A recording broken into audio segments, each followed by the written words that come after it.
Magandang umaga po at live mula sa Pag-asa Weather Forecasting Center.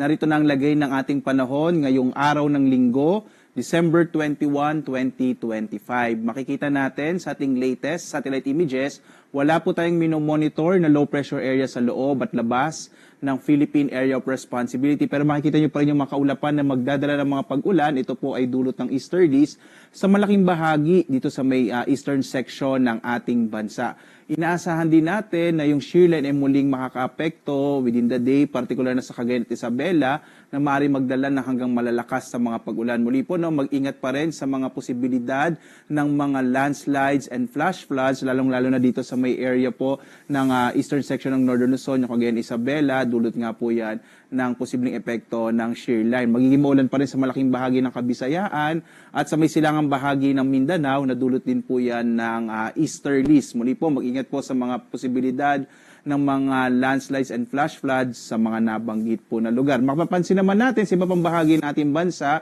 dito sa may Luzon at sa iba pang bahagi ng Mindanao, makararanas naman ng mga isolated o mga pulupulong pag-ulan, pagkilat, pagkulog bandang tanghali hanggang sa hapon. Kaya mainam magdala pa rin po tayo ng pananggalang sa ulan sa araw na ito.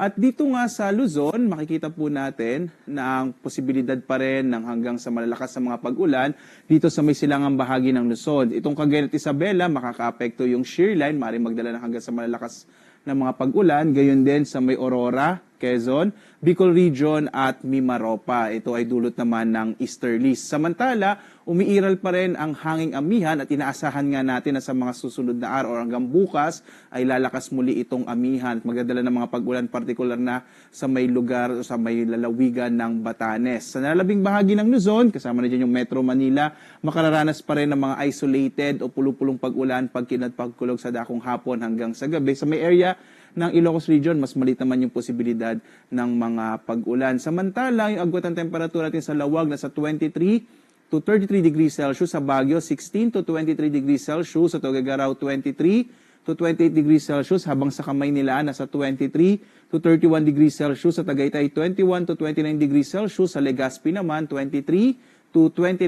degrees Celsius.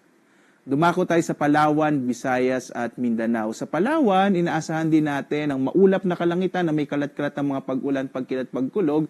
Dulot po iyan ng easterlies. Agwat ang temperatura sa Calayan Islands, 24 to 31 degrees Celsius. Sa Puerto Princesa naman, 24 to 31 degrees Celsius. Samantala, malaking bahagi po ng Palawan or ng Visayas ang makararanas ng mas malaking posibilidad ng mga pag-ulan sa araw na ito. Kanina nga pong bandang alas 2 sa umaga, nag-issue ng heavy rainfall warning, particular na sa may bahagi ng Negros Oriental at Negros Occidental at southern part ng Cebu. So, posible po yung malalakas pa rin ng mga pag-ulan na kung minsan ay maaaring magdulot ng mga landslides and flash flood. Ngayong araw, magiging maulap pa rin sa malaking bahagi ng Kabisayaan na dulot ng easterlies. Agwat ang temperatura sa Iloilo, 25 to 29 degrees Celsius.